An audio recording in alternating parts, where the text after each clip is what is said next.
কয়েকদিন আগেই স্বামীর সাথে ছাড়াছাড়ি হয়েছে রিয়ার। এখন আর শ্বশুর বাড়িতে থাকার কোনো অধিকার নেই, তাই বাধ্য হয়ে বাপের সংসারে উঠতে হয়েছে। বাপের সংসার বলাটা কতখানি যুক্তিযুক্ত জানি না, কারণ আব্বা মারা গিয়েছেন 2 বছর আগে। বিধবা মা থাকে বাড়িতে, আর ছোট ভাই অর্ণব। অর্ণবের সাথে রিয়ার খুব ভালো সম্পর্ক ছোটবেলা থেকেই। আগে যখন বাড়িতে বেড়াতে আসতো রিয়া কিছুতেই ছাড়তে চাইতো না। এমনকি মাসে 2-3 বার করে রিয়া শ্বশুর বাড়িতে আসতো রিয়াকে নিয়ে যাবার জন্য। বোনের প্রতি ওর এত ভালোবাসা মাঝে মাঝে রিয়ার নিজের কাছেই অত্যাচার মনে হতো। আজ সেই ভাইয়ের সংসারে পাকাপাকিভাবে উঠতে যাচ্ছে রিয়া। রিয়া জানে অর্ণবকে ফিরে আসতে দেখে খুশিই হবে। বিয়ের পরেও বাপের বাড়িতে থাকবো এই নিয়ে চিন্তা নেই রিয়ার। আর যদি পাড়া প্রতিবেশী খোঁটা দিয়েও থাকে শ্বশুরবাড়ির অত্যাচারের থেকে সে হাজার গুণ সুখের। বাড়িতে ফিরে কলিং বেল প্রেস করতেই একটু পরে ভেতর থেকে অর্ণব আর ওর বউ বেরিয়ে এলো। রিয়াকে দেখে তারা যেন খুশিতে গদগদ। বেশ কিছুদিন বাপের বাড়িতে ভালোভাবেই কেটে গেল। অর্ণব ওর বউ রুবি মা সবার সাথে গল্পগুজব করেই সময় কেটে গেল।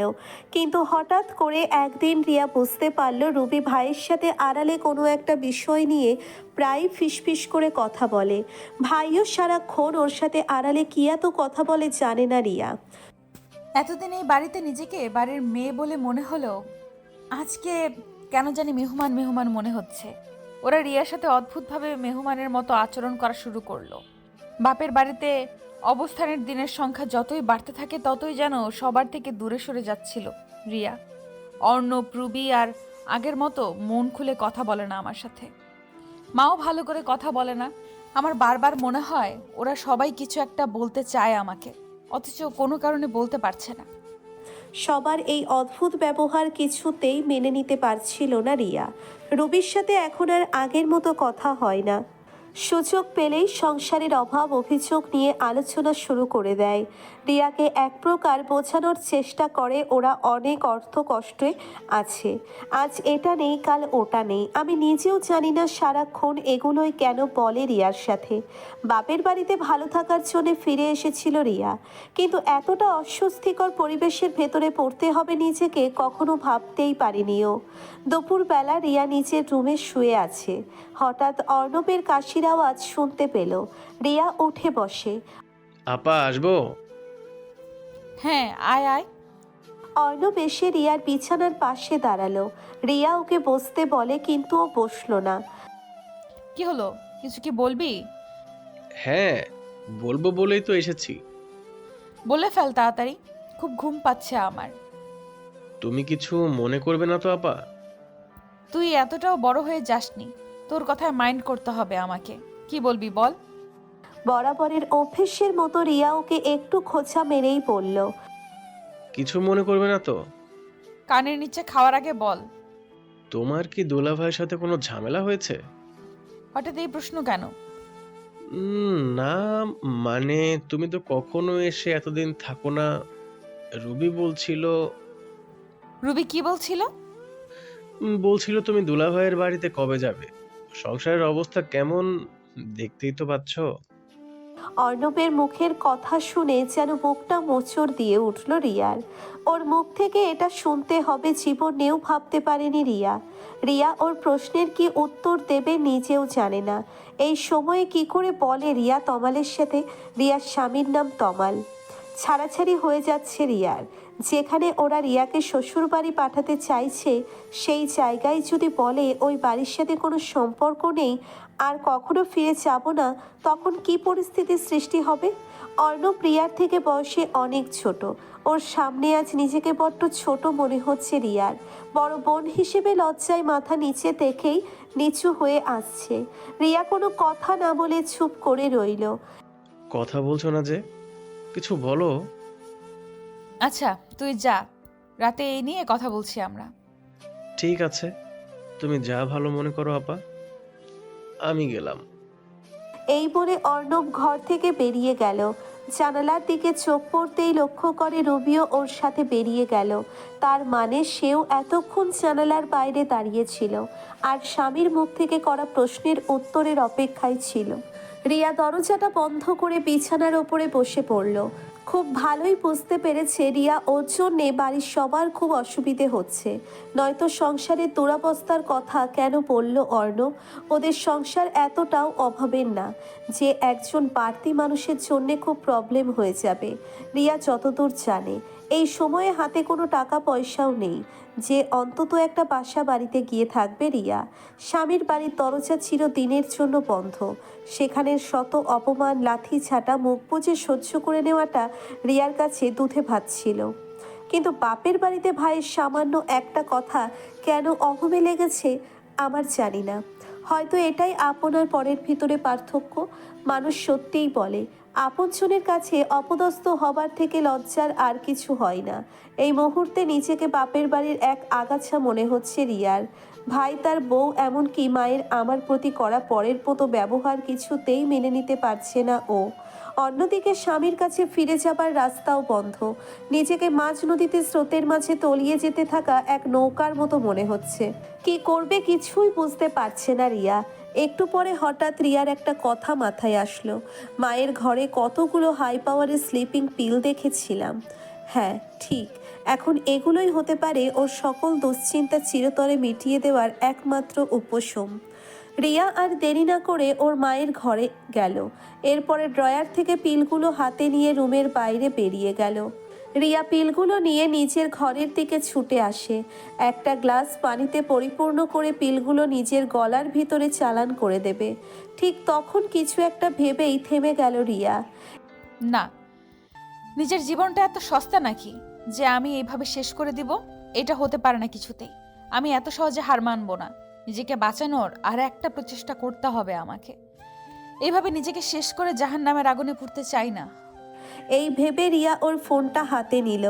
এরপরে তমালের কাছে একটা ফোন কল করে। ফোনটা রিসিভ হতেই তমালের বিরক্তিকর কণ্ঠস্বর শুনতে পায় রিয়া।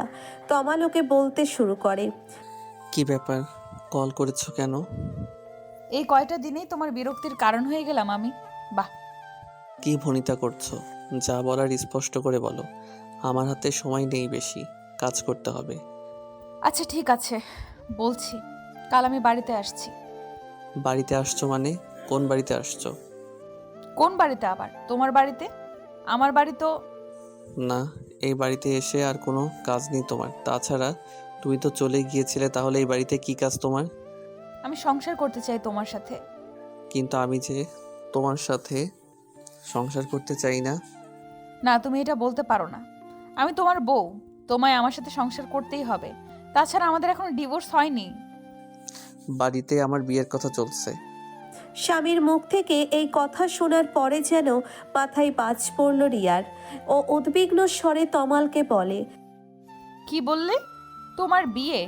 এটা কিভাবে হতে পারে? বাবা মায়ের ইচ্ছা আমি তোমায় তালাক দিয়ে আবার নতুন করে বিয়ে করি। তাদের ধারণা সেই বউ তাদের সেবা যত্ন করবে, সব কথা মেনে চলবে।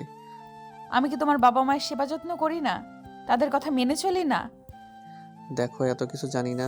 আমি আমি আমার বাবা মায়ের অমতে কিছুই করতে পারবো না। দেখো, একদম উল্টাপাল্টা কথা বলবে না বলে দিলাম। আমি তোমার বউ।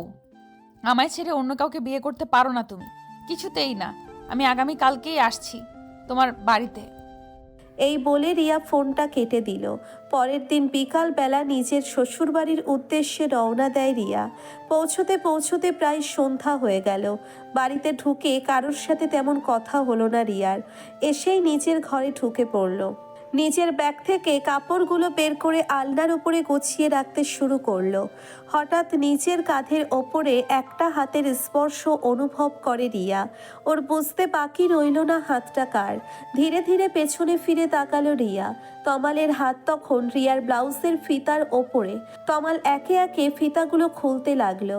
রিয়া তমালকে উদ্দেশ্য করে বলে উঠল, এ কি করছো এগুলো? তুমি এখন কেন বোঝো না? তোমায় ছেড়ে রাতের বেলা থাকতে পারি না আমি, খুব কষ্ট হয়। আমার বুঝি তোমাকে ছাড়া থাকতে খুব ভালো লাগে? তমাল রিয়াকে একটা ধাক্কা মেরে বিছানার উপরে ফেলে দিল। এরপর লুঙ্গির গিটের উপরে হাত দেয়।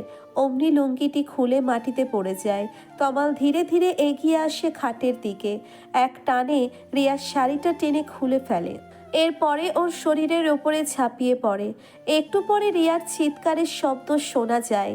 তক্তার খাট যেন দুটো শরীরের ভার নিতে পারছে না, কম্পনের জোয়ারে ভেঙে যাবে। রিয়া তমালকে ফিসফিস করে বলছে, আস্তে করো না, কেউ শুনে ফেললে কি ভাববে? বলবে বাড়িতে আসতে পারে নাই, তার আগে শুরু হয়ে গেছে। বলুক তো, যে যা খুশি তাই বলুক, তাতে আমার কি? আর আমি কি অন্য কারোর বউয়ের সাথে করছি? নিজের বউয়ের সাথে করছি। মনে থাকবে তো এই কথা? শরীরে তেজ পড়ে গেলে তখন অচেনা হয়ে যাব না তো আমি? না, হবে না। তুমি প্রতিবার এই একই কথা বলো, বিশ্বাস করি না তোমায়। এখন থেকে বিশ্বাস করতে পারো। এই বলে তমাল রিয়াকে শক্ত করে নিজের বাহু ডোরে জড়িয়ে ধরল। এভাবে অনেকটা সময় অতিবাহিত হয়ে যায়। নিজের ঘর্মাক্ত শরীর নিয়ে বিছানার থেকে দ্রুত উঠে গেল তমাল। এরপর গামছাটা কাঁধে জড়িয়ে কলপারের দিকে চলে যায়। এদিকে রিয়া নিজের অসার শরীর নিয়ে বিছানার ওপরে শুয়ে আছে। ওঠার শক্তিটুকু নেই ওর। সারা শরীর জুড়ে অসম্ভব যন্ত্রণা। তমালের থেকে এতদিন দূরে থাকার শোধ নিয়েছে যেন ও। এরপরে 2 সপ্তাহ কেটে যায়। একদিন বাড়ির কাজ করার সময় মাথা ঘুরে পড়ে যায় রিয়া। ওর শাশুড়ি ছুটে এলো ওর দিকে। এরপরে রিয়াকে ওর ঘরে নিয়ে গেল। তমালকে ফোন করলো রিয়ার শাশুড়ি। তমাল কল রিসিভ করতেই ভদ্রমহিলা রুক্ষ গলায় ছেলেকে বলতে লাগলো, তামাল, কোথায় তুই বাবা? আমি কাজে মা। কেন, কি হয়েছে? তোর বউ আবার কোন নাটক শুরু করলো? কেন, কি হয়েছে বলবে আমায়? সেটা আমি কি করে জানবো? তোর বউ ভালো বলতে পারবে। এই নে, কথা বল তার সাথে। রিয়ার শাশুড়িকে ওর কাছে ফোনটা দিল। রিয়া ফোনটা হাতে নিতেই তমাল ওকে প্রশ্ন করে, কি হলো আবার তোমার? শোনো না, একজন ডাক্তার ডেকে নিয়ে আসতে পারো বাড়িতে? আমার শরীরটা একদম ভালো লাগছে না। কি এমন হয়েছে যে বাড়িতে ডাক্তার ডাকতে হবে? আমি এত কথা বলার অবস্থায় নেই। যদি সম্ভব হয় একজন ডাক্তার ডেকে নিয়ে আসো। আমি নিজে হেঁটে ডাক্তারের কাছে যাব সেটা সম্ভব না। এই বলে রিয়া ফোনটা রেখে দিল। সন্ধ্যার সময়ে তমাল বাড়িতে ডাক্তার ডেকে নিয়ে আসলো। ডাক্তার ভালো করে রিয়াকে দেখতে লাগলো। পাশেই তমালের মা আর তমাল দাঁড়িয়ে আছে। তমাল ডাক্তারকে জিজ্ঞেস করে, ডাক্তার কাকা, কি হয়েছে আমার বউয়ের? ওর শরীর ঠিক আছে তো? ভয়ের কিছু নেই, শরীর ঠিক আছে। তবে আরেকটা খবর আছে তোমাদের সকলের জন্য। কি খবর? তমাল, আমার মনে হচ্ছে তোমার বউ প্রেগনেন্ট। তুমি বাবা হতে চলেছ। এখন একটু খেয়াল রাখবে ওর, আর ভারী কাজ একদমই যেন না করে। এরপরে ডাক্তার চলে গেল। রিয়া ওর ঘরে বিছানার উপরে শুয়ে আছে। একটু পরে তমালের ঘর থেকে ওর আর ওর মায়ের গলার আওয়াজ ভেসে আসে। তমালের মা ওকে বলতে লাগলো, এটা কি হলো তামাল?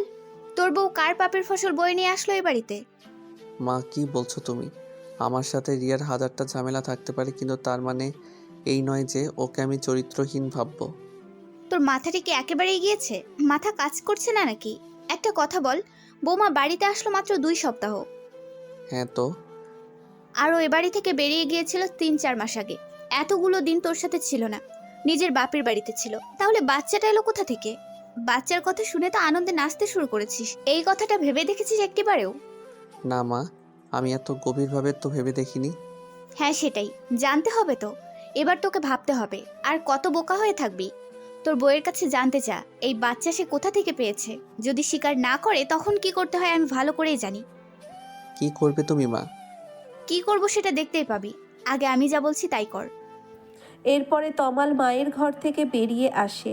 রিয়া দ্রুত ওর ঘরের দিকে ছুটে যায়। তমাল ঘরে ঢুকে রিয়াকে বলে, রিয়া, আমি তোমায় একটা প্রশ্ন করব, সত্যি বলবে তো? আমি জানি কি জিজ্ঞেস করবে তুমি আমায়। তুই জানো? হ্যাঁ তমাল, এই বাচ্চাটা কি করে আমার পেটে এসেছে সেটাই জানতে এসেছো আমার কাছে, তাই না? হ্যাঁ, সেটাই। এবার বলো, আমি তো তোমার সাথে ছিলাম না 3-4 মাস। তুমি এই সেদিন বাড়ি ফিরেই গর্ভবতী হয়ে গেলে কি করে? আমি সত্যি বললে বিশ্বাস করবে তো আমায়? কেন বিশ্বাস করব না, বলো তুমি। সৃষ্টিকর্তার কসম কেটে বলছি, এই বাচ্চাটা তোমার। আমার কারোর সাথে এমন কোনো সম্পর্ক ছিল না যার কারণে এটা হতে পারে। তুমি ভালো করেই জানো এটা কখনো সম্ভব নয়। তুমি এই বাড়িতে এসেছো মাত্র 2 সপ্তাহ হয়েছে। এই সামান্য কয়েকটা দিনের ভেতরে কিভাবে কি হতে পারে? আমি এত কিছু জানি না, শুধু এইটুকু জানি বাচ্চাটা তোমার। আমার গর্ভে তোমার সন্তান বড় হচ্ছে। আমি কিছুতেই বিশ্বাস করতে পারছি না এই কথাটা। কোথাও একটা গরমিল তো অবশ্যই হচ্ছে। তুমি কি এখন আমার চরিত্র নিয়েও প্রশ্ন তুলবে? দেখো, আমার কোনো ইচ্ছেই নেই তোমার চরিত্র নিয়ে কথা বলার, কিন্তু একটা কথা যে সত্যিই ভাবাচ্ছে আমায়, বাচ্চাটা কোথা থেকে আসলো? আর আমি এটা ভালো করেই জানি ও আমার বাচ্চা নয়। তাহলে তুমি বলো, ও কার বাচ্চা? সেটা আমি কি করে বলবো? আমার থেকে ও ভালো তোমার জানার কথা। তুমি শুধু শুধু সন্দেহ করছো আমার উপর। বিশ্বাস করো, আমার মনে কোনো পাপ নেই। আমি জানি না বাচ্চাটা কি করে এলো আমার পেটে। রিয়ার কথা কেউ বিশ্বাস করলো না, না ওর শাশুড়ি, না ওর স্বামী। রিয়া নিজেও জানে না সে কি করে বোঝাবে সবাইকে যে বাচ্চাটা অবৈধ নয়। মাথা কাজ করছে না ওর। সবার মতো যেন নিজের ওপরই নিজের সন্দেহ হচ্ছে রিয়ার। আচ্ছা, ও নিজের মনের অজান্তে কারোর সাথে কখনো, না, সেটা হতে পারে না কিছুতেই।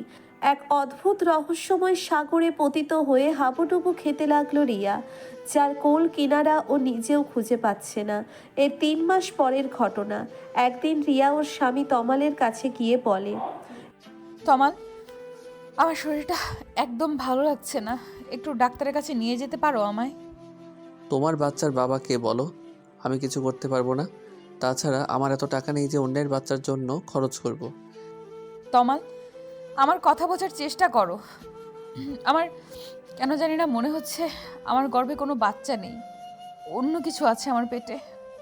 এটা কোন ধরনের মজা করছো আমার সাথে? তুমি পেটে বাচ্চা নেই তাহলে কি আছে? পেটে বাচ্চা থাকলে তো নড়াচড়া করবে, আমি তার অস্তিত্ব বুঝতে পারবো। কিন্তু বিশ্বাস করো, আমার মনে হচ্ছে আমার পেটে বাচ্চা নেই, অন্য কিছু আছে। কি বলছো তুমি এগুলো রিয়া? আমার তো ভয় হচ্ছে এবার। এরপরে রিয়াকে হাসপাতালে নিয়ে যাওয়া হলো।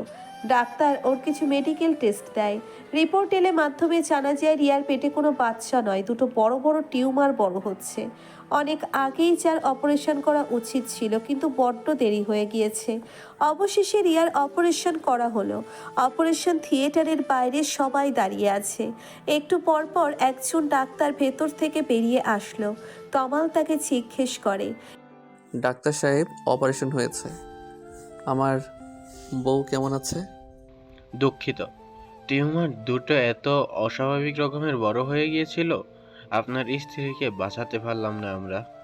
এই বলে ডাক্তার বিষণ্ণ মুখে চলে গেলেন। এদিকে স্তব্ধ হয়ে দাঁড়িয়ে আছে তমাল। ওর মুখে কোনো কথা নেই, দু চোখ বেয়ে পানি গড়িয়ে